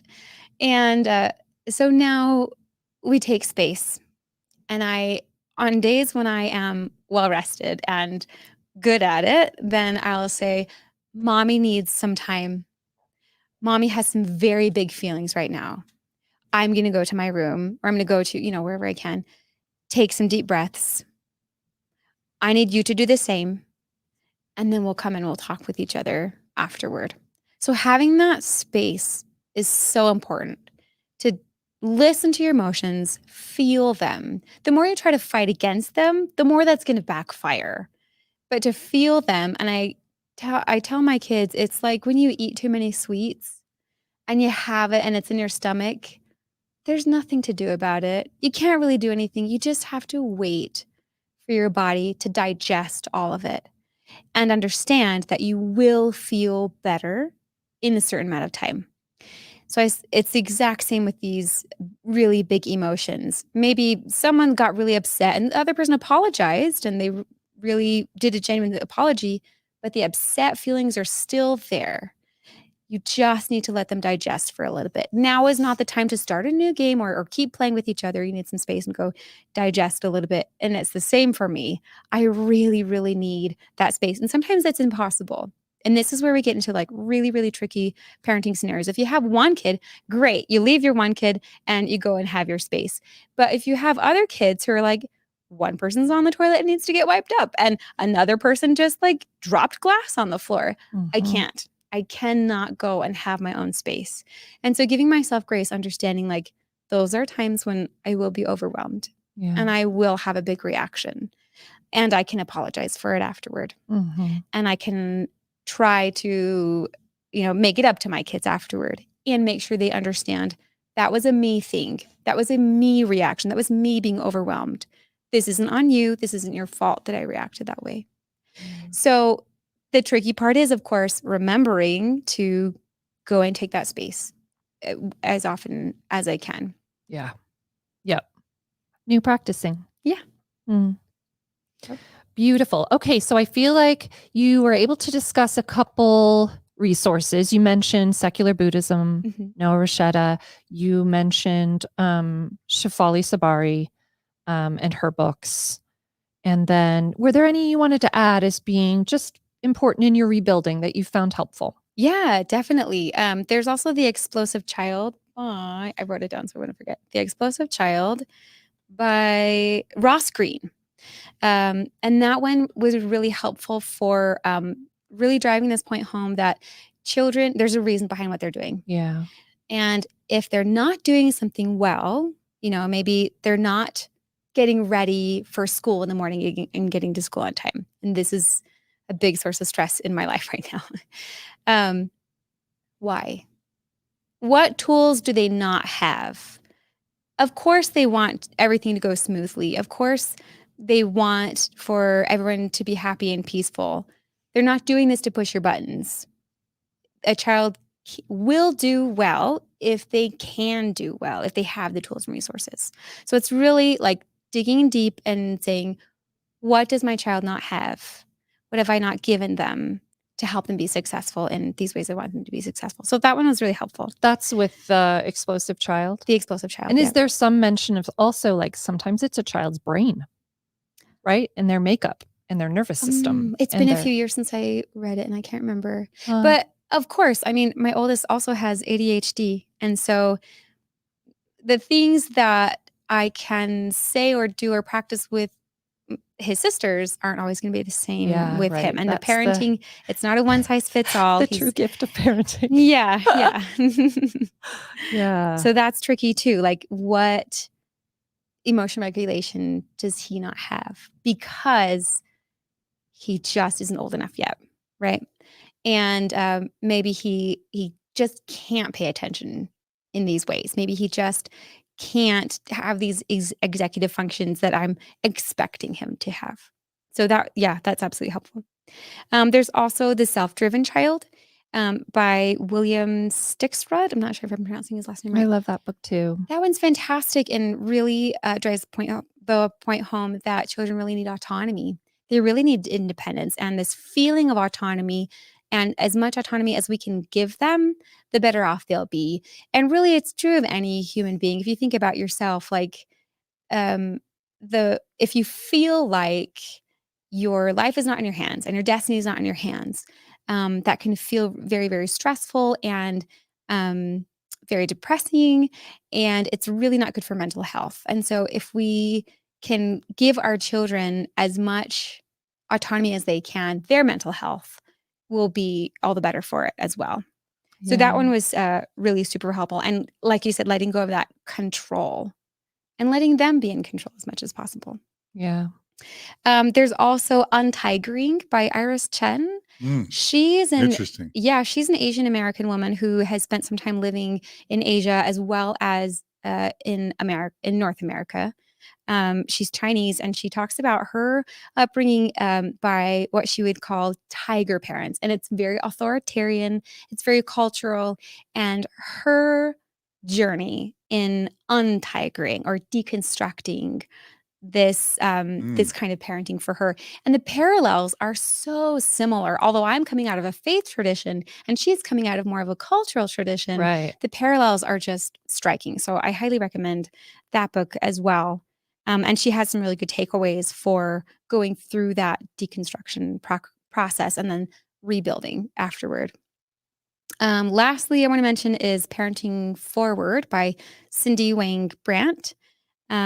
She's said that she spent her formative years in a school in Taiwan for children of missionaries. And that's really where she got her exposure to conservative evangelicalism. So now she is a parent and she's trying to raise her children unfundamentalist. And like, how do we go about that? How do we navigate that? And what are the itty bitty details of that? She also has a really helpful Facebook group called Raising Children Unfundamentalist, which I highly recommend. And it has a lot of engagement, really, really great, thoughtful questions and thoughtful comments from people all around. And she also has a book and a podcast that are very helpful as well. So those are all some really excellent resources for parent going through this. And then I know I said lastly already, but I'm going to say lastly again for our children. Growing up through this, especially for my kids, maybe felt like, well, what do we believe now? What's been helpful for them having these children's books called Annabelle and Aiden. Yeah, the Annabelle and Aiden books. They have a series of children's books, and they go through things like how the world was created and how evolution works and what happens when we die. And these are very non-theist, not religious kinds of answers.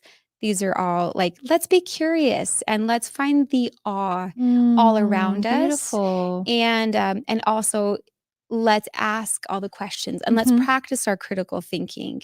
And so it answers some questions for kids and encourages them to think about things critically. And I absolutely adore this whole series. And it's very bright illustrations and everything is very like on a kid's level, very easy for them to understand, very well written. I love all of these books. So I highly recommend the Annabelle and Aiden series. Yeah. Beautiful. That's beautiful. I've never heard of Annabelle and Aiden, but I wish we had that when we were raising our kids. It's really helpful. Yeah. Oh, one other book that they have in their series is also about religious belief. And I really want my kids to be culturally literate and religiously literate and understand the things that their peers are believing and understand I think there's this temptation to think, oh, they're crazy for believing, crazy things. But if I can help my kids understand, like, no, like this is, there are valid reasons for believing that. I was like that myself. And here's what some other religions believe and why and what it means to them. And so if I can help them become literate in that way, that's also helpful. So they have a book like that in their series also, which is just fantastic. Beautiful. Those are great resources. Yeah. Two others that come to mind. There's one called Parenting Beyond Belief. I don't know if you've heard of that book. That was on my list too. Yes, by Dale McGowan. Also really, really helpful. That was really, especially when I was wondering, like, how can I raise these kids with a sense of ethics without the church? That one was particularly helpful with that as well.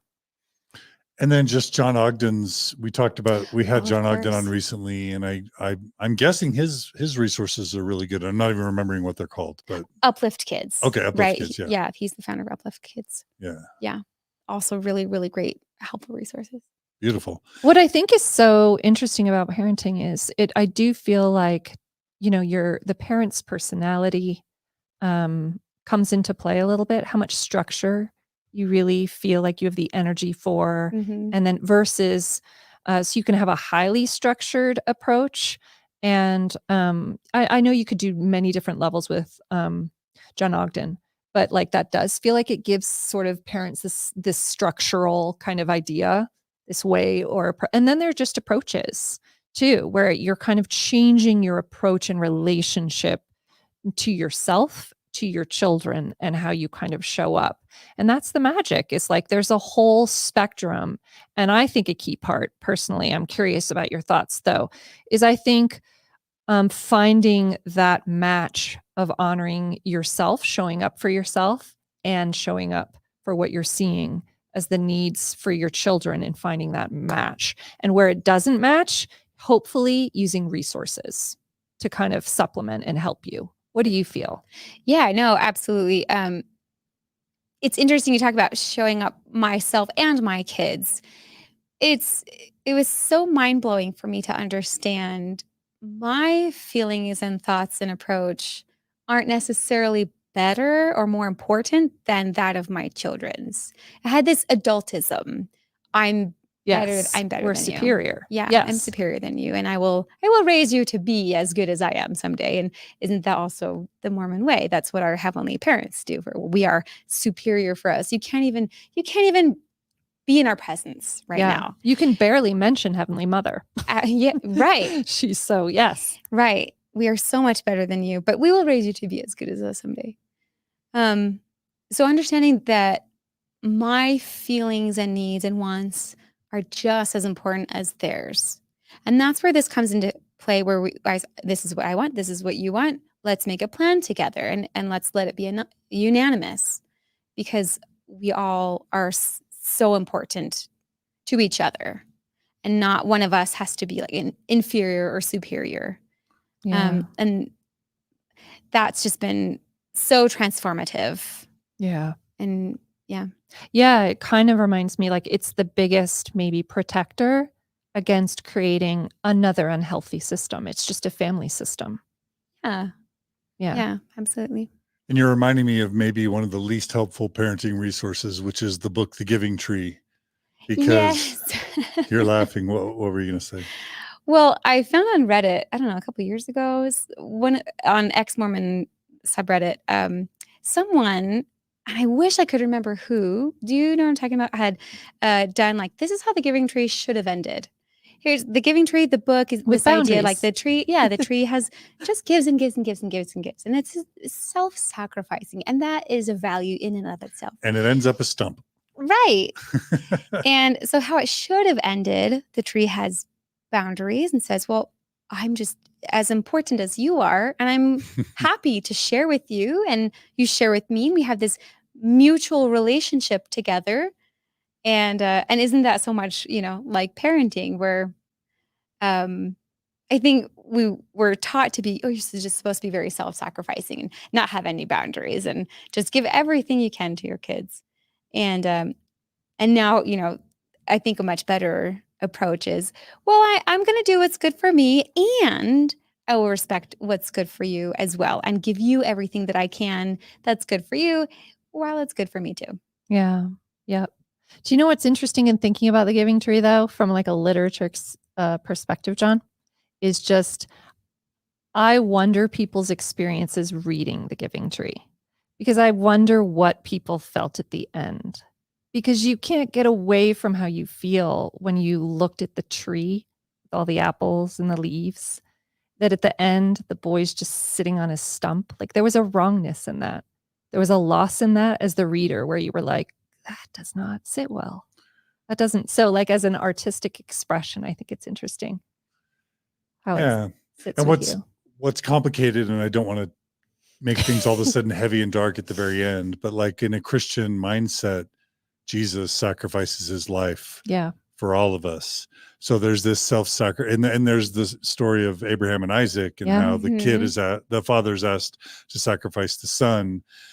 And then if you think about Mormonism, parents sacrifice for their kids. And I think women maybe even sacrifice for their kids in Mormonism more than men.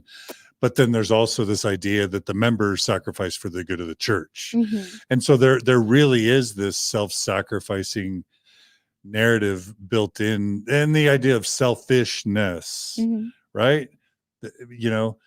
But what I learned from Oprah, a new prophet, wisdom leader for me, and I've said this a gazillion times on the podcast, is you can't give what you don't have. Mm-hmm. And what you want is a healthy, vibrant parent with lots of interests and a lot of strength and resilience and mental health. And then you can show up as the best parent. So the model isn't drain your resources, beat yourself up, sacrifice everything until you're bitter and angry and resentful and spent and mentally unwell. You're not going to be your best parent that way. Instead, invest in yourself, hydrate, eat right, exercise, have fun time, invest in yourself, be the best you can be, and then you can show up and be the best parent that you can be, instead of the Giving Tree become a stump metaphor. Yeah. And if anybody is doubtful of like, oh, I didn't get that message from Mormonism, think about the scripture, greater love hath no man than this, that he laid down his life for his friend. And aren't we supposed to be able to, or be willing to lay down our lives, whether literally or just metaphorically, I'm going to lay down everything that I hold dear in my life Right. for the church or for my children. Yeah. And I don't know how it felt for you, but that teaching with this idea of, Jesus dying for me, and me kind of coming, like my existence comes with a debt, this terrible, violent thing that happened to it. And I feel that, and so you have that sense of like what that feels like to have that image and that story. Then you can also turn that with your children. Like how do you think your children would feel if you give all, but they see you be completely fatigued, uninspired, disconnected? That's not a gift for a child. Even if you're giving them breakfast, even if you're showing up and driving them to school, like, there's a loss there that I think children deserve the gift of seeing their parents, be significant to themselves. And thrive, Yeah. right? Not to be in just survival and crisis mode anymore, but to thrive. Yeah. And to feel like I, as a parent, can thrive. And I have so much more to give now. And I'm so Yeah. much more emotionally regulated now because I Yes. am taking such good care of myself. Yeah. So let's end there. Let's end with this idea of like, we had the then, you've done a bit of it, but let's just end on the now you in parenting. And what's the difference? Give us a slice of then just to end us with, and the now, this sort of new journey that you're on with parenting, why it feels, let's just say, more honoring, more values driven, more you, whatever you want to say about it. Yeah. Then would be me feeling self-sacrificing. I'm going to give everything I can for my children so that they can live and have eternal life. And I'm going to make them accept that gift, no matter how much they don't want it, because I know better than them. And there was so much stress in my life, and I was burned out every day. Today, I take a lot better care of myself. I have my own hobbies, and I still feel that deep guilt in my bones about having my own hobbies, but I do them anyways, because I know where those feelings of guilt come from, and I know that's not my authentic self. I enjoy doing my own things. I don't get burned out so much.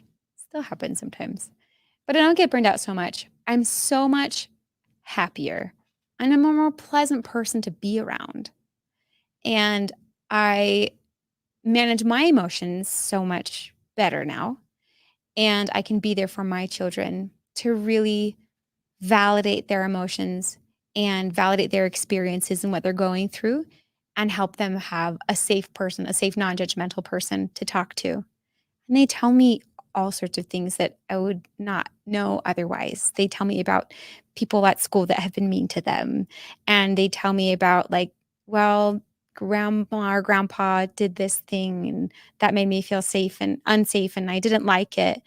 Whereas I don't think that they would have felt safe telling me those things before. Yeah. And now I can address those issues, whereas I just wouldn't have been aware of them before. So things are so much more open. My kids can be vulnerable with me. They know that I'll take them seriously. I'm so much happier. We have so many fewer meltdowns and so many fewer tantrums from the kids and myself. Yeah. And life is just, it's so much more peaceful now. So I love it. Love it. We appreciate you. Thank you for sharing your story, your Parenting Thrive story here. Thank you. Really been beautiful to witness. Thank you so, so much for having me here. It's been such a pleasure talking with you both. Yeah, thanks, Rachel. What a treat to have you. And what a lovely story. Thank you. Do you want to share what your resources are just to close, and what you're trying to do, and where Oh, you mean her contacts, where people can find her? Yeah. And well, it's also an initiative, right? It's like a project, or you're Kind of. I mean, I do it when I can. So as life gets busy, I won't put out as much content. I don't make any money off of it. So it's really just a labor of love. It's just when I feel passionate about something and I feel like, oh, everybody needs to know this, then I'll share as I can, as I have time and space to be able to do that without children all up in the screen. But I do have several YouTube videos out, including a 3-part series on raising ethical children with or without religion. And I think that's a really great place to start. If somebody's just starting out on this journey and wondering, like I was, like, oh, I feel like I'm flailing around and I just don't know. I feel out of control and I don't know how I'm going to be able to raise the kids without the infrastructure of the church. That's a really good place to start, is that YouTube series. And again, it's just Post-Mormon Parenting channel on YouTube. I also am on TikTok, which is super fun. And I love the ex-Mormon community that we have on TikTok. Be prepared to spend a lot of time though there if you it's a big time suck, but it's so worth it. It's really, really helpful. Also Instagram. And if anybody wants to get a hold of me, they can message me on one of these platforms. Or they can contact me via email. It's PostMormonParentingChannel @gmail.com. It's a mouthful, I know. But again, PostMormonParentingChannel @gmail.com. And I promise to put out as much as I can and just be another good, helpful resource, certainly not the only resource about parenting after Mormonism, but one voice of many, adding to the conversation and adding to what can we all learn from each other as, people who are navigating this space together. Yes, beautifully said. Can I say? I love it. Thank you. Thank you for being here. Thank you so much. It was such a pleasure. Yeah. And thank you all for joining us for another episode of Thrive Stories. We'll see you next time.